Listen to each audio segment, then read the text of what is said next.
One day I was visiting with my friend Tom Bowman, and somehow it came up in conversation that I was in charge of making dinner for my family that night.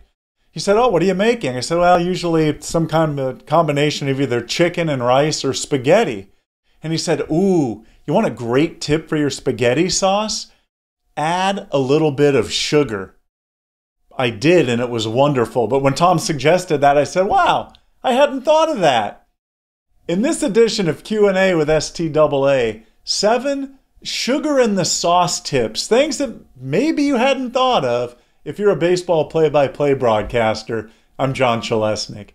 Number 1, be a storyteller. There's some fabulous books. The Baseball Thesaurus by Jesse Goldberg Strassler is a great one. Baseball Legends and Lore, I believe, is the title of another by David Cantaneo.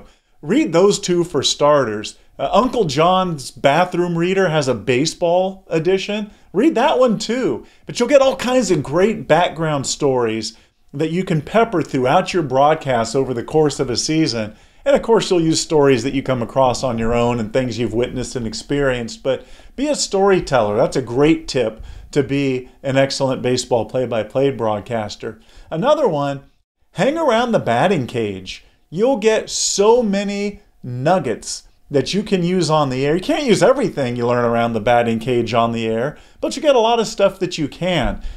So make sure you do that and then write down the things that you learn. Third tip for being a great baseball broadcaster, reduce your use of the phrase swung on. This is a debatable point. Some guys will tell you have to say swung on. Some will say it's totally unnecessary. I'm in the latter camp. If I say, here comes the 2-1 fastball, swung on, line to left field. No, I can say, here comes the 2-1 fastball, lined to left field. Swung on is unnecessary, so at least reduce your use of it.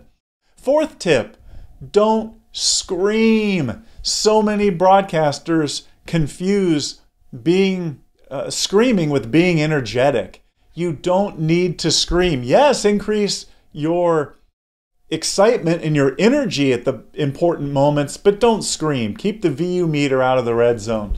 Fifth tip for baseball broadcasters, be quiet. It's a leisurely sport. You don't have to fill every moment with commentary, especially if you're working alone. Your listeners' ears will appreciate the rest from the sound of a single voice for 3 hours. Next tip, build rapport with your analyst. Get to know them off the air. Go to coffee, go to lunch, hang out, so that that camaraderie and that simpatico is evident on the air. And then finally, record your broadcast on site, especially if it's an internet broadcast. Don't rely on somebody at the station. Don't accept that tinny kind of sound that some archived broadcast can have.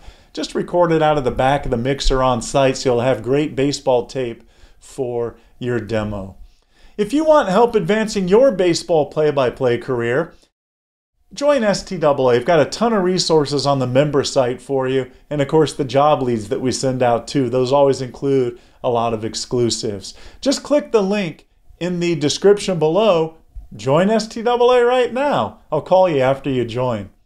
If you have a question for an upcoming edition of Q&A with STAA, email it to us, qa@staatalent.com.